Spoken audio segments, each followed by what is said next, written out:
Hukuman terhadap para pelaku judi online dinilai masih ringan, padahal daya rusak yang dihasilkan sangatlah masif. Lalu berapa lama hukuman yang tepat bagi para pelaku judi online agar bisa memberikan efek jera? Kita akan membahasnya bersama dengan Kepala Biro Humas PPATK, Natsir Kongah, pengamat keamanan siber Alphonse Tanujaya, serta pengamat hukum pidana Asep Iwan Iriawan. Kang Asep, Pak Alphonse, dan Pak Natsir, selamat malam semuanya. Selamat malam Mas Egan, apa Malam Pak kabar? Alfon.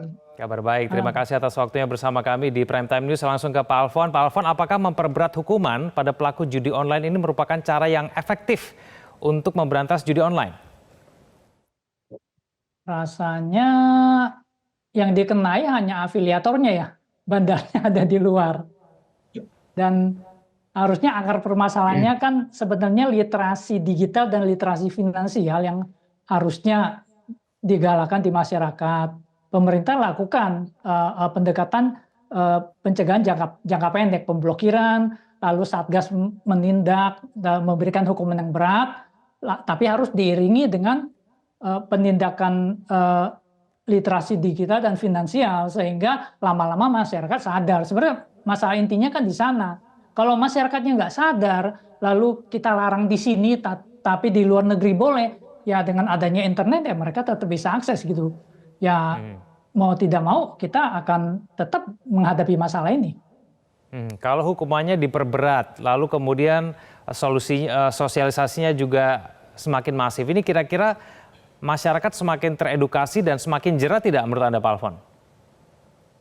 Harusnya edukasi ini kan merupakan kewajiban banyak pihak. Jadi dari Kominfo bisa memberikan koordinasi. Saya melihat sudah ada broadcast SMS bahwa judi online ini sudah nggak boleh. Lakukan seperti dulu BKKBN atau BNN bahwa narkoba atau narkoba itu buruk, keluarga berencana itu baik, hanya dua anak. Nah, lakukan seperti itu sehingga masyarakat tahu bahwa judi online itu tidak baik, judi itu sesat dan akan membuat Anda makin terpuruk.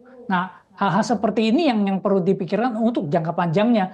Jangka pendek dan jangka menengahnya adalah penelusuran iklan judi online yang di stop jangan iklannya, tetapi diikuti follow the ads, lalu ikuti nomor WhatsApp-nya. Nomor WhatsApp itu dilacak oleh Satgas. Di sini ada kepolisian kan, mereka bisa melacak nomornya mana, dilacak, ditindak orangnya. Lalu ada nomor rekening, dilacak, ditindak. Lalu kalau sekarang nanti dilakukan melalui transfer pulsa, lebih bagus lagi. Kominfo nggak perlu PPATK, OJK lagi. Kominfo langsung ke operator seluler, mana nomor-nomor yang dijadikan sebagai sumber penerimaan uang untuk setoran judi online, langsung nomor itu dibekukan sehingga mereka bisa bergerak lebih cepat. Tapi sekali lagi itu pendekatan jangka pendek dan jangka menengah. Jangka panjangnya tetap literasi digital dan finansial ini harus tetap digalakkan. Oke, Kang Asep, selama ini pelaku judi online hanya dikenakan tindak pidana ringan sehingga tidak menjerakan begitu ya. Menurut Anda bagaimana caranya supaya hukuman pelaku judi online ini lebih tegas sehingga lebih menjerakan begitu, Kang Asep? Ya, selama penegak hukumnya ngaco, tindak pidana ringan itu untuk 3 bulan ancamannya. Judi itu dari 303, 30 habis, 426, 427, malah Undang-Undang ITE 1 itu jelas. Tahunan, 10 tahun. Ya, jadi tidak bisa dengan tindak pidana ringan. Nah, karena apa? Selama penegak hukumnya tadi jadi backing, saya berani mengatakan, selama jadi backing, tidak akan pernah selesai. Dan selama juga tadi yang dikatakan Mas Alphonse ya, tidak sadar masyarakat yang menganggap itu adalah spekulasi karena ingin kaya, apalagi menjadi tradisi. Ketika spekulasi, tradisi, bahkan politisi main judi kok. Pernah ada kan gubernur main judi kan di tempat lain, itu baru satu, belum. Tapi anggota dewan juga kata Komisi 3 main judi. Ya selama itu akan jadi. Nah, yang penting itu ketika ancaman sampai 10 tahun tidak ditegar oleh penegak hukum, ya tadi kata Mas Alphonse diajak, ini bukan diajak, malah main rujak mereka kan, ngajak lagi kan. Harus kita katakanlah, oknum-oknum penegak hukum selama jadi backing dan mereka main rujak sama, ya maaf harus saya katakan dengan bahasa sederhana, toke-toke itu main judi itu di dalam maupun di luar negeri, selama itu akan berlangsung karena mereka bandar-bandar, kan gede itu bukan kecil. Nah kan sekarang tadi Satgas sekarang bandar itu kan tindak pidana, bukan delik aduan, delik biasa. Otomatis ketika ada tindak pidana judi, ya sekali dari zaman kolonial sampai milenial sekarang bermain di dunia cyber yang tadi benar dikatakan Mas Alphonse, itu ada ketagihan itu seperti pemain narkoba akan berlangsung. Masalahnya lemah di penegakan hukum tadi ketika masyarakat menjadikan tradisi, spekulasi, dibackingin oleh tadi ya oknum ya itu akan berlangsung. Maka selama itu dimainkan dan putusan saya masih mengalami sendiri waktu itu kalau pejudi-pejudi itu hiburan bagi penegak hukum. Hiburan karena apa? Barang buktinya bisa disikat hilang nggak jelas kemana tuh duit-duit main judi. Dari mulai sabung ayam lah yang paling gampang apalagi di dunia nyata ya. Pasti tuh Pak Natsir sama Pak Alfon lebih tahu kalau di dunia maya itu kan bagaimana pergerakan anak SD udah main judi.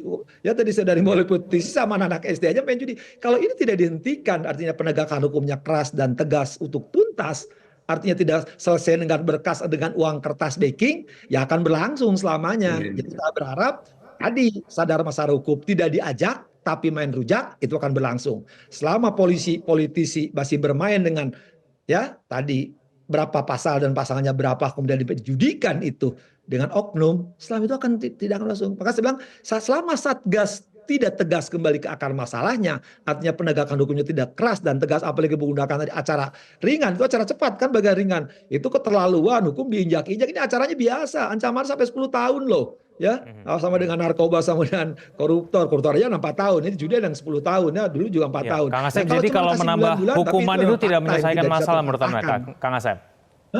Kenapa? Jadi kalau menambah hukumannya itu tidak menjerakan, tidak menyelesaikan masalah? Ya karena tadi yang ditangkap itu bandar, tapi ya harusnya yang gede. Tapi kan pemain-pemain itu yang tukang, kalau zaman dulu, zaman saya dulu, mungkin zaman saya dengan Pak Nasir masih muda tuh SD, SB, Nalo, itu yang eceran-eceran yang di kios-kios gitu. Kan harus ditangkap itu yang bandar-bandar yang pada, ya tahulah kita lah di perumahan mana, di komplek elit mana, kadang-kadang ya kita udah tahu di tempat-tempat tertentu itu kan tempat mereka main judi gitu. Nah sekarang lebih parah lagi kan di dunia maya tadi. Nah kalau selama yang diajukan adalah cuman sabung ayam, kemudian yang eceran, ya selama itu akan ringan gitu kan. Tapi lebih parah lagi acaranya tadi pindah ringan gitu kan, padahal ancamannya tahunan, bukan 3 bulan. Nah tapi kalau mereka diajukan secara acara biasa, kemudian ada integritas ya sekali lagi kualitas ya, kemudian juga dari mereka tuh integritas dan kualitas tadi dipertaruhkan, judi membahayakan anak bangsa seperti narkoba, menghukum berat, ancaman bikin jerah kan, nggak usah kita nggak pakai mati, nggak usah, karena tidak boleh ancaman itu karena maksimal katakanlah 10 tahun kecuali kumulatif kan. Nah kalau itu ditegakkan oleh penegak hukum dan yang kena adalah para bandar-bandar ya selama itu akan jadi contoh. Tapi saya kira kan selama toke-toke dan para bandar-bandar ini tidak diseret, artinya cuman pesuruh-pesuruhnya klaster yang ada di kios-kios dan eceran di pinggir jalan, apalagi cuma anak-anak kecil ya yang cuma digertak-gertak, ya selama itu juga judi akan berlangsung ya. Dan itu kan dari zaman dulu judi itu tidak pernah selesai, sampai kapanpun memang tidak selesai, tapi kan minimal bagaimana mengurangi judi itu. Salah satu mengurangi judi tadi dengan ancaman keras, termasuk siapa? Bandar-bandar dan backing oknum aparat. Pak Natsir, melihat dari profil transaksi keuangan yang diselidiki oleh PPATK, siapa saja yang kemudian melakukan judi online ini? Ya, jadi dari identifikasi yang kita lakukan, ada 3,2 juta pelaku dari pencucian judi online yang ada ya. Dan 80% diantaranya itu adalah kelas menengah bawah, di mana mereka bermain di bawah 100.000. Ini kan suatu yang sangat merisaukan kita semua ya. Belum lagi kita lihat judi tadi itu akan mempengaruhi terhadap ekonomi makro kita sebagai bangsa dan juga mengganggu kesejahteraan masyarakat ya. Kalau dampak terhadap ekonomi makro misalnya, kita bisa lihat akan terjadi ya destabilisasi ekonomi, di mana harusnya kan uang yang disedot dari masyarakat itu bisa diputar untuk investasi yang produktif kan. Belum lagi misalnya dari sisi pajak. Di semester pertama tahun 2024 ini akumulasi dari judi online itu sudah mencapai 600 triliun. Tapi karena kegiatan ilegal ini tidak secara baik, sehingga kan pemerintah tidak dapat memungut pajak ya. Nah, ini kan juga menjadi sesuatu yang mengganggu ekonomi kita secara keseluruhan. Lalu kemudian ya kita lihat meningkatnya kasus kemiskinan dan kesehatan mental yang terjadi di tengah masyarakat. Saya ingin sampaikan dari 80% pengguna judi online yang berpenghasilan rendah itu, katakanlah misalnya ya, penghasilan satu keluarga itu 200.000 per hari. Nah, 100.000 dibuat untuk judi online. Harusnya kan yang 100.000 tadi bisa membuat konsumsi keluarga itu bisa lebih baik ya. Ya. Tapi kan yang Pak Nasir, terjadi uangnya dipakai untuk judi online. Bahkan Pak Nasir, yang ini sisa 100.000 bandar-bandar tadi, besarnya itu ada di mana sih, Pak Nasir? bandar-bandar besarnya itu ya untuk menempatkan uangnya dan juga yang menjadi operasional dari judi itu ada beberapa di negara tetangga kita ya.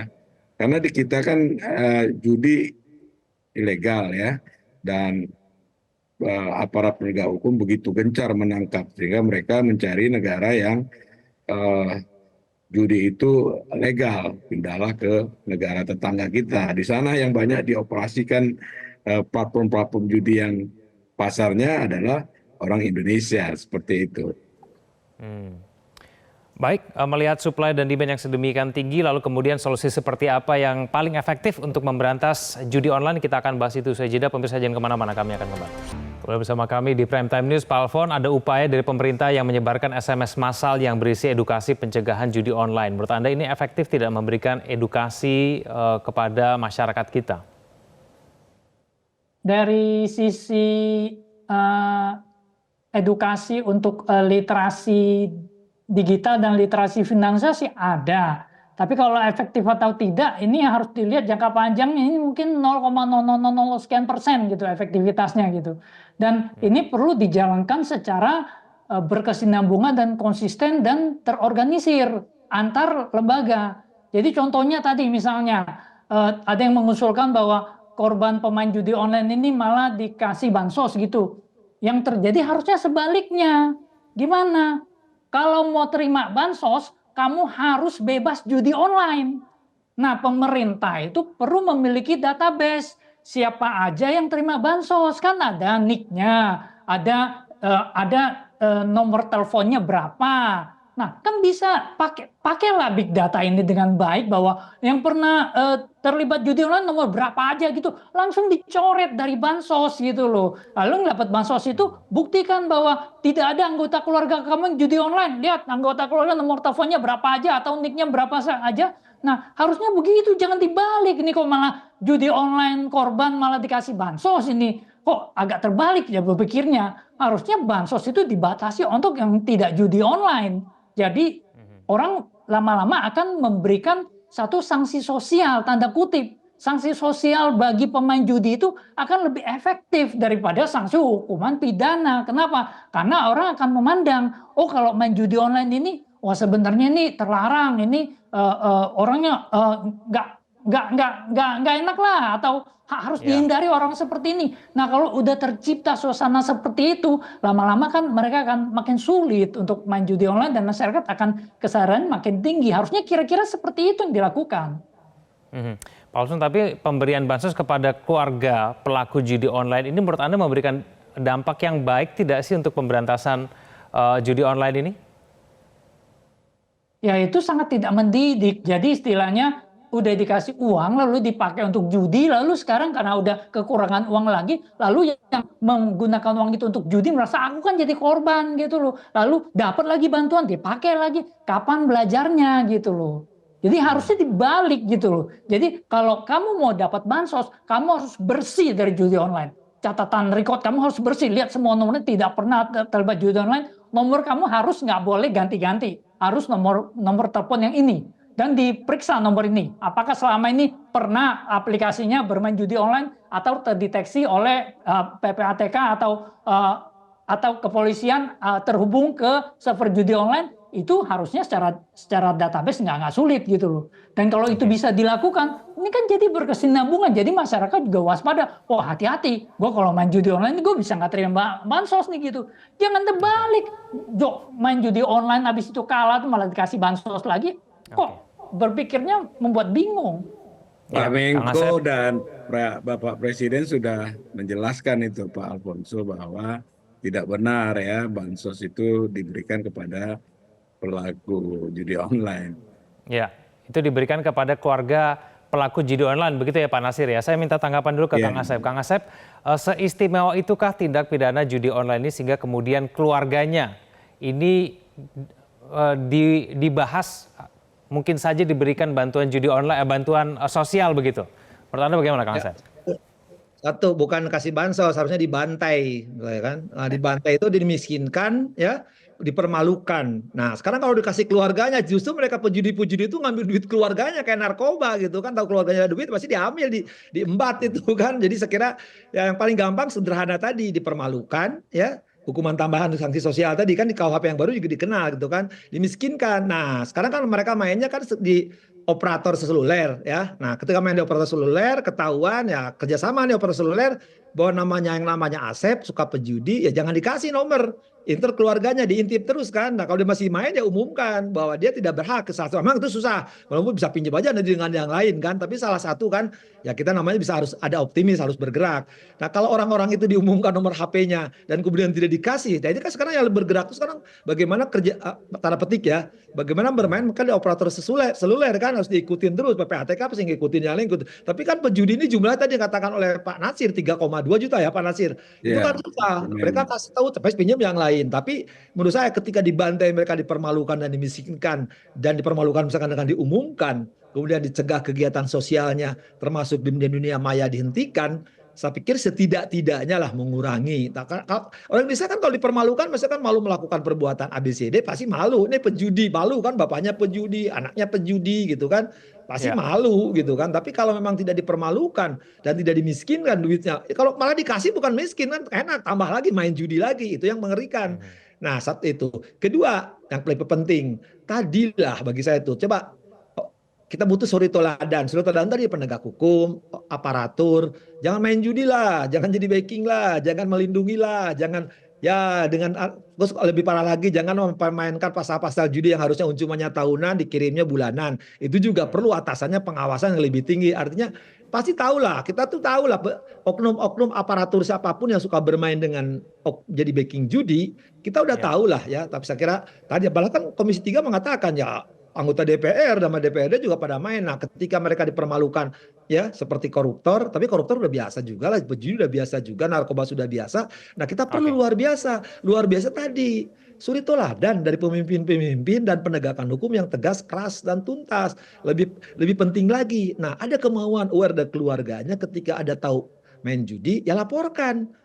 Main judi. Tapi itu kan sama persis ini seperti modusnya sama dengan narkoba. Mereka malu melaporkan orang kena keluarganya pejudi, narkoba, apalagi dari judi itu kan mereka bisa hidup kaya walaupun sementara. Setelah itu baru habis. Nah, bagaimana sekarang lingkungan sekelilingnya tadi ya melaporkan, kemudian dunia cyber bisa diikutin, mereka punya HP walaupun bisa pinjam ke yang lain. Nah, mereka hentikan. Nah, itu memang tugas pemerintah bagaimana memikirkan supaya para pejudi-pejudi tadi malu ya karena mereka miskin. Kan Oma Irama mengatakan, aku melarat karena judi, katanya itu kata Oma Irama. Oma Irama loh yang ngomong, bukan Pak Nasir, bukan Alpon, bukan saya. Cuma dia faktanya mereka judi tertarik itu karena tadi spekulasi. Saya ke Pak Nasir ya, Kang Asep ya.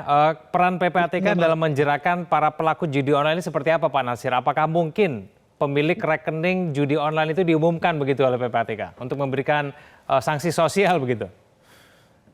Ya, sanksi sosial itu betul ya harus dilakukan apa yang disampaikan oleh Kang Asep dan Pak Alfon ya. Dan para pelaku ini kan sudah banyak yang ditangkap. Para bandar baik yang kelas menengah sampai bandar besar kan sudah banyak ditangkap, ditahan, uang hasil kejahatannya disita ya. Nah, ini kan juga salah satu deterrent effect dari kinerja yang dilakukan, kolaborasi bagus yang dilakukan instansi terkait ya.